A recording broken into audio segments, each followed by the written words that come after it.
The House will be in order. Discord between America's two political parties grew dramatically after the January 6th attack on the U.S. Capitol. It is personified by two members of Congress at the opposite ends of the political spectrum.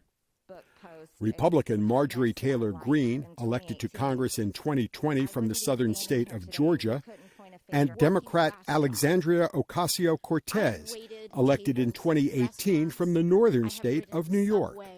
While exiting the floor of the House of Representatives on May 12th, Taylor Greene reportedly confronted Ocasio-Cortez, challenging her to defend what Greene called her radical socialist beliefs.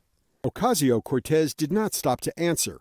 The Washington Post says she gestured in exasperation. As though she had been posting some video. I mean, this is a woman that's deeply unwell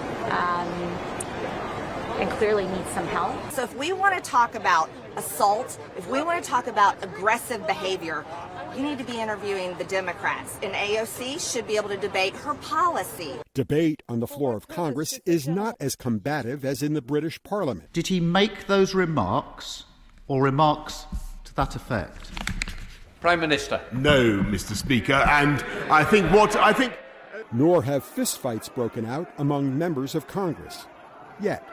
It's part of the DNA of democracy that there are going to be animosities, disagreements, hostilities, challenges that the other side's being uncivil and all the rest. Robert Talisse is a philosophy professor at Vanderbilt University and author of Overdoing Democracy. He says Americans' positions on government policies have been pretty much unchanged since the late 1980s. What has intensified over the past 25 years is interpartisan animosity. We dislike the other side more. We find people who vote in ways that don't match our own voting patterns more alien, more untrustworthy. Incivility shows that you don't respect your opponent, right?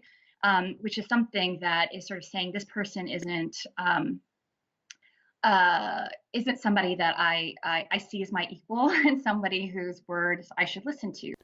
Mona Lena Crook teaches political science at Rutgers University and is the author of Violence Against Women in Politics. She says women in politics face a different level of incivility.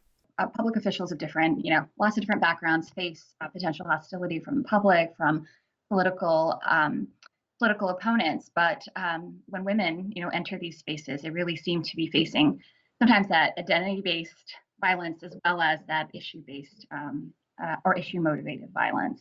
As for the MTG versus AOC confrontation, Marjorie Taylor Greene has specifically targeted AOC. She's also targeted other members of the so-called squad, right? So Ilhan Omar, Rashida Tlaib, Ayanna Pressley, who are all women of color as well.